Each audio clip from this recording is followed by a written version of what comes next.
एक पति था, वो पराई औरत के चक्कर में रहता था। पत्नी को पता लग गया कि मेरा पति पराई औरत के चक्कर में है, तो पत्नी ने अपने पति को समझाया कि यह गलत है, आप ऐसा ना करिए, आप हमें धोखा दे रहे हैं। पति ने कहा ठीक है, हम नहीं बात करेंगे, हम नहीं मिलेंगे। लेकिन फिर भी पति लुक छिप करके उस महिला से मिलता रहा। पत्नी को पता लगा तो पत्नी ने फिर समझाया कि देखो आप गलत कर रहे हैं, आप हमें धोखा दे रहे हैं, हम आपकी पत्नी हैं, हमारे होते हुए आप किसी पराई औरत को देख रहे हैं, उसके संग रह रहे हैं, उसके साथ समय बिता रहे हैं, ये गलत है। जो कि हर नारी अपने पति को ये समझाती है। क्यों जी, बात सही है? पति ने बोला प्रॉमिस करता हूं अब मैं कभी नहीं मिलूंगा उस स्त्री से। लेकिन पुरुष फिर उसी के चक्कर में। पत्नी को आया गुस्सा, पत्नी गई और उस महिला को समझाया, सुन चुड़ैल, मेरे पति पर डोरे डालना छोड़ दे। समझा करके पत्नी घर आ गई। पत्नी कितनी अच्छी है कि अपने पति को भी समझा रही है और उस चुड़ैल को भी समझा रही है जो इसके पति पर डोरे डाल रही है। ऐसा करते करते 1 साल बीत गया। फिर भी पति का उस स्त्री से मिलना जुलना चालू था। तो इसे आया गुस्सा, इसने निकाली चाकू और चुड़ैल के घर गई जो इसके पति पर डोरे डालती थी, और इसने चाकू से उसे मारा, वो मर गई। जब मरी तो पुलिस आई और पुलिस पकड़ करके ले गई। अब वो जेल में है। अब बताओ कि वो बेचारी पत्नी जेल चली गई और वो एक नारी, वो एक स्त्री मर गई, चाकू मारी ना, मर गई। अब एक की जिंदगी जेल में कट रही है, दूसरे की जिंदगी खत्म हो गई। कौन जिम्मेदार था? बोलो। तुम्हारी अय्यासी जिम्मेदार है। तुम्हें पता नहीं है। अच्छा, मैं पुरुषों से एक सवाल करूं, तुम्हारी पत्नी किसी और के संग रहने लग जाए, तुम्हें बर्दाश्त होगा? बोलो। तुम्हारी पत्नी किसी और से बात करने लग जाए, किसी और मर्द के संग रहने लग जाए, उसके कंधे पे हाथ डाल के चलने लग जाए, तुम्हें बर्दाश्त होगा? नहीं ना। तो जब तुम पुरुष लोग किसी पराई स्त्री के चक्कर में पड़ते हो तो तुम्हारी स्त्री को कहां बर्दाश्त होता है? तुम समझते नहीं हो कि तुम्हारे इस गलत काम से एक नारी के जीवन में क्या बीतता है, क्या गुजरता है। उसने समझाया तो था ठीक से, दोनों को समझाया, नहीं माना, तो अंत में उसने निर्णय लिया कि मैं मार दूंगी, और उसने मार दिया। अब एक मर गई और एक जेल चली गई। होगा क्या? पुरुष का क्या बिगड़ना है? पत्नी तो मार के जेल चली गई, वो बाहर घूमेगा, वो तीसरी पटाएगा, चौथी सेट करेगा, छठवीं सेट करेगा। तुम तो अपना दूसरी ले आओगी, दूसरी ले आओगे, वो दूसरी औरत थोड़ी उन बच्चों को लाड़ कर पाएगी, वो तो सौत कहलाएगी ना, वो थोड़ी उन बच्चों को प्यार करेगी।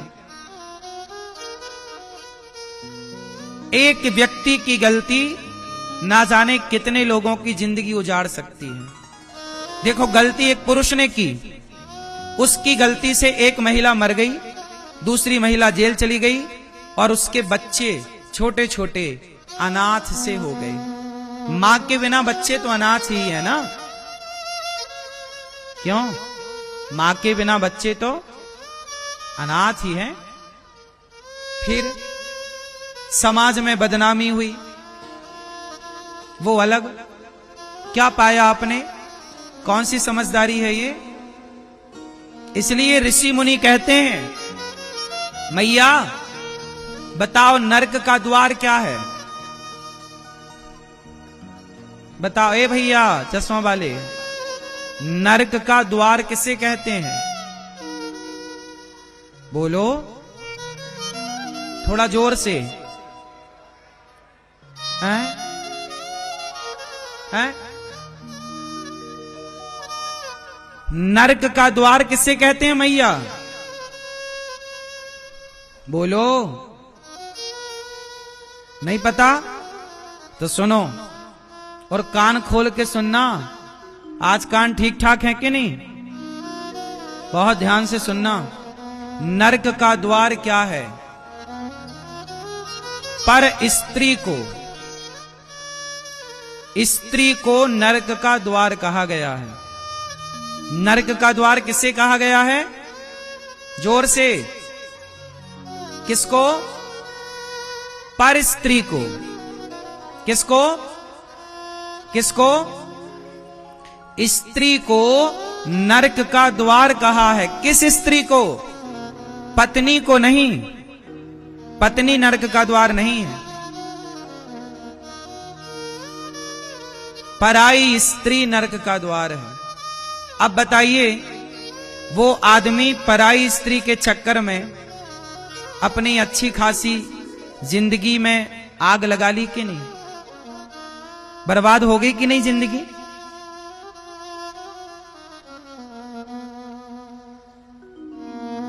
एक पराई स्त्री के चक्कर में। इसलिए आज शंकराचार्य जी ने स्त्री को नरक का द्वार कहा है। नरक जाना है तो पराई स्त्री से मोहब्बत कर लेना, और नहीं जाना तो कहा गया है कि लकड़ी की जो स्त्री है, जो कपड़ों की दुकान में नहीं लड़कियां स्त्रियां फोटो स्टैचू लगाते हैं, कपड़े पहना देते हैं, शास्त्र कहते हैं कि लकड़ी की नारी का स्पर्श करना भी पाप है। लकड़ी की वो जो स्टैचू आपने दुकान में, कपड़े की दुकान में नहीं लड़कियों के स्त्रियों के लगे रहते हैं चित्र, उसका टच करना भी, उसे छूना भी पाप है।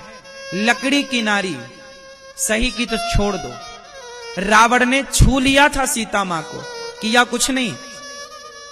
क्या रावण ने सीता मां के साथ कोई दुराचार किया? कोई गलत काम किया?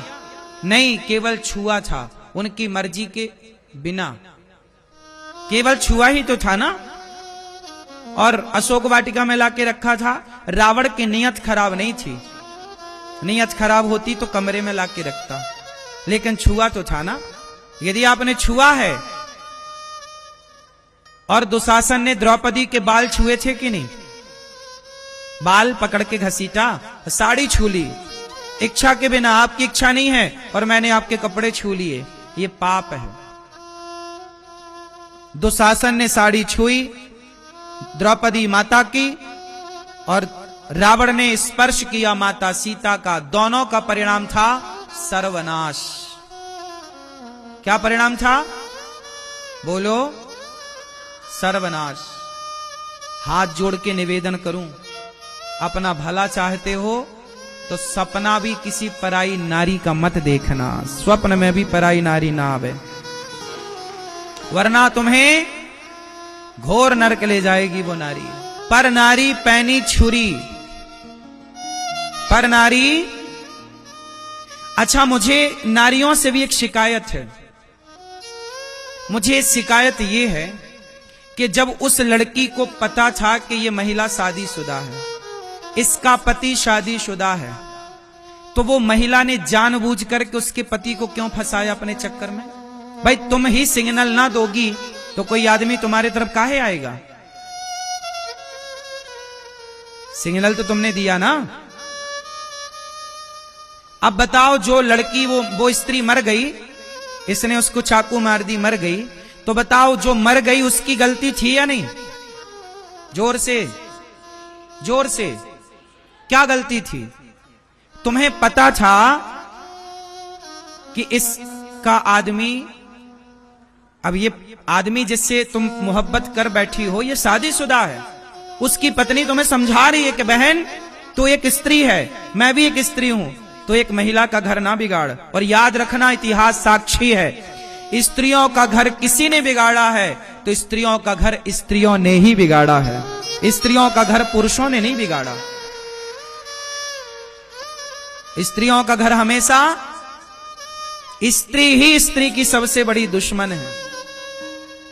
हाँ या ना? यदि हर स्त्री सोच ले कि मुझे किसी बहन का घर नहीं बिगाड़ना, आज यहां पर सिकंदराबाद में भी बहुत सारे स्त्रियां ऐसी होंगी जो परेशान होंगी इस बात से कि मेरा पति दूसरे के चक्कर में है।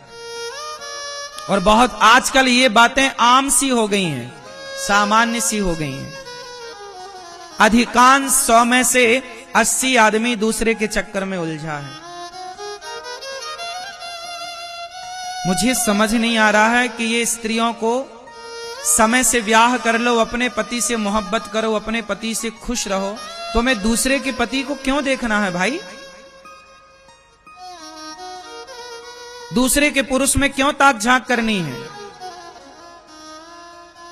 तुम अपना ब्याह करो, अपने पति के संग खुश रहो। क्यों मैया?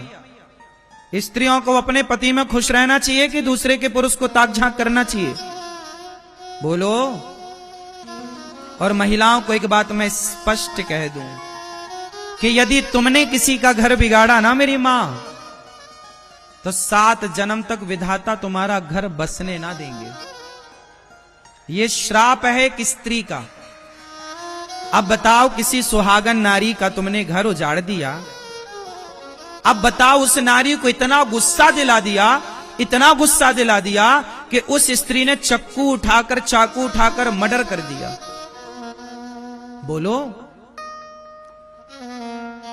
उसने मर्डर किया या मर्डर करना उसकी मजबूरी बन गई? क्या करती वो? समझा तो रही थी दोनों को। अब लोग तो ये कहेंगे ना कि वो स्त्री गलत है। मार दिया, क्यों मारा? उसे कोई सपना आ रहा था, मार दिया। आप इतना परेशान कर देते हैं लोगों को। अब आप इतनी सारी स्त्रियां बैठी हैं, मैं सवाल पूछ रहा हूं आपसे कि क्यों किसी के पराये, किसी के पुरुष को देखना है भाई? समय से ब्याह कर लो, अपने खसम के संग रहो। दूसरे की तरफ काहे देखना है?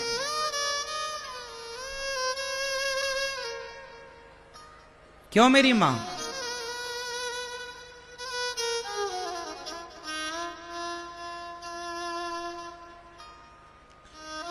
अच्छा, यहां एक बात सुन लो ध्यान से। अब देखो, उस स्त्री के अंदर से बेचारी वो बद्दुआएं दे रही है ना। आपके पति को कोई पराई औरत देखेगी, वो उसे फंसाएगी, तो आप उसे दुआएं दोगी कि बद्दुआएं? उस बद्दुआ से क्या वो कभी सुखी रहेगी? इसलिए किसी की बद्दुआएं ना लो। और एक बात और बताऊं, जो लोग पैसे वाले होते हैं ना, उन्हें ही महिलाएं फंसाती हैं। पैसे में भी एक दोष होता है। अच्छा बताओ, पैसा सबसे पहले क्या बनाता है आपको? बोलो, पैसा आपको क्या बनाता है? बोलो जोर से। पैसा जब आएगा तो याद रखो मेरी बातें, पैसा सबसे पहले आपको क्या बनाएगा? यदि आपका मन भगवान में लगा है, आप धार्मिक हैं, ईश्वर से जुड़े हैं, तो ये बात आपके लिए नहीं है। 2% छोड़ दीजिए, 5% छोड़ दीजिए, 5% छोड़ दो। 95% लोगों की मैं बात करूं कि जिनके पास पैसा आता है जरूरत से ज्यादा, तो वो पैसा सबसे पहले आपको चरित्रहीन बनाता है। सबसे पहला काम है पैसे का। पैसा सबसे पहले क्या करता है? जोर से। पुरुष के पास पैसा आएगा तो सबसे पहले 95%, वो 5% जो धार्मिक हैं, जिनके माँ बाप ने बेहतर संस्कार दिए हैं, वो पैसा पा करके भी धार्मिक रहते हैं, धर्म से जुड़े रहते हैं, वो गलत राह पर नहीं जाते। लेकिन 95% पैसा व्यक्ति को सबसे पहले चरित्रहीन बनाता है। ये बात सही है या गलत है? आप बताएंगे, मैं नहीं। क्यों जी? पुरुष लोग बताएंगे। बोलो हाँ, सही है या गलत है? क्यों जी? सही है। मतलब पैसे में अच्छाइयां बहुत कम हैं, पैसे में बुराइयां बहुत ज्यादा हैं। तुम्हें लगता है ना पैसा पैसा, ये पैसा आएगा। जब पैसा नहीं होता ना तो पति पत्नी झोपड़ी में खुश रहते हैं, पर पैसा आने के बाद, बिल गेट्स का नाम तो सुना होगा, दुनिया का सबसे अमीर आदमी है बिल गेट्स, बहुत अच्छा व्यापारी है।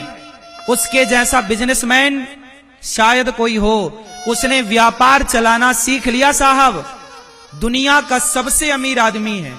पाकिस्तान जैसे ना जाने कितने देश एक दिन में खड़ा खड़ा खरीद सकता है, इतना बड़ा आदमी है वो बिल गेट्स। व्यापार चलाना सीख गया पर परिवार चलाना ना सीख पाया। 27 साल के बाद उसकी पत्नी ने उसे तलाक दे दिया। बिल गेट्स की पत्नी ने तलाक दे दिया। क्यों? वो इतने बड़े आदमी की पत्नी क्यों तलाक देती है? क्योंकि वो पत्नी कहती है कि मुझे पैसे से प्यार नहीं है, आपसे प्रेम है। और वो आदमी भटक गया। पैसा है ना, तो पैसा है तो वो 17 स्त्रियों के शौक रखता है। पत्नियां कैसे बर्दाश्त करें कि मेरा पति 17 स्त्रियों के संग रहे? पैसा कुछ भी नहीं है मेरी माँ।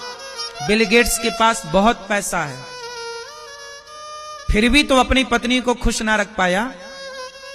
मैं तो कहता हूं कि सिकंदराबाद में वो मजदूर जो रिक्शा चलाता है, ईमानदारी से पैसा कमाता है, लेकिन शाम को अपनी पत्नी अपने बच्चों के साथ समय बिताकर हंसता मुस्कुराता सो जाता है, जो अपनी पत्नी से बेहद मोहब्बत करता है, जो अपने बच्चों के लिए समय निकालता है, जो बच्चों के साथ हंसता हो, बच्चों के साथ खेलता हो, पत्नी के साथ ठहाके लगाता हो, मुझे लगता है उस आदमी से अमीर कोई नहीं है धरती में। सबसे अमीर वो लोग हैं जो अपने परिवार के साथ बैठते हैं, परिवार के साथ समय बिताते हैं, परिवार के साथ हंसते हैं, परिवार के लिए जीते हैं, वो अमीर हैं। वो काय बात की अमीरी कि तुम्हारे पास पत्नी के लिए समय नहीं है, तुम्हारे पास बच्चों के लिए समय नहीं है।